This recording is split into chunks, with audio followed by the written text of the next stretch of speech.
Ya androany zany tsika dia amin'ny tobina dala araiky ity androany tsika antanytany anreto adala mipetsaka ato reto hoe ino antony nampadala reo karakory fomba fiainandreo anatin'ity toby ity ndrasy fa misy olo araiky eto ty antaniatsika izy.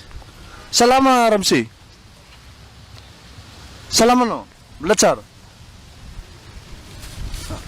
Ya azovy ianarana anao? Caporal général depuis long terme. Azovy?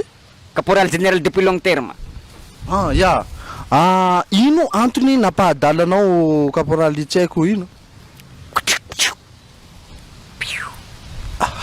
Ino napahadalanao? Za tsara dala. Tsy adalanao? Za tsy adala za. Fa za fo nagnano mission impossible. Andeha nanakitra vitsika namotro vitsika aby raha mangalatra zo raha fa valo. Aminaka ao refa misy prison vitsika aminaka ao. Tsara naboaka anao mazy. Misy prison vitsika aminaka agny fa tsy haiko fo ino ampidirandreo za ato. Zany hoe raiky ty ohatrany somary tsy de tena avitsy loatsy raiky ty fa loatsika mba manontany olo mba mahazo mba mahazohazo an'le raha tiatsika volany loatsika hiditsy amin'ny raiky ato ty. Ty raiky ty vasa antaniatsika. Ora Mse, salama anao? Mbola tsy janga io tegna vo aminay ato. Io tena farany voa. Ramse, azovy anarana anao?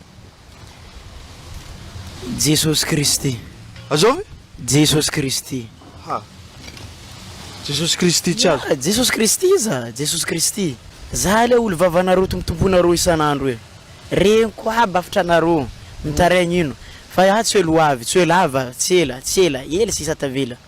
Tsy ho avy tsy azoko anao fa eto. Tsy avy za mamaly vavaka anareo, reniko jiaby io. Kely sisa tavela za fa ho avy. Anao zany Zanahary io. Za Jesosy Kristy tsy hainao moa za. Jesosy Kristy. Fa tamin'ny fotoana izy hitanao mbola izy malavitra fa za so fa nitaly. Za Jesosy Kristy io. Ya. Hitantsika amizao moa zany fa tena mbo tena anatin'ny adalana tanteraky olo anatin'ity toby ty ato ka mangataka atsika zany izay mahalala tanana iaby na fitondram-pandakana mba izaha manokana ny raha andreo atao anatin'ny toby ty ato.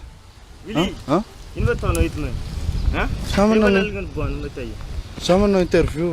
Basy interview basy. Allô, atsika andeha aty atsika allô. Fa ino atsika docteur? Atsika andeha agny atsika allô atsika. Allô. Allô, atsika andeha agny atsika ty. Asa caméra andro. Bona azondreo ty. Caméra anjovy koa ty tsy raha soma.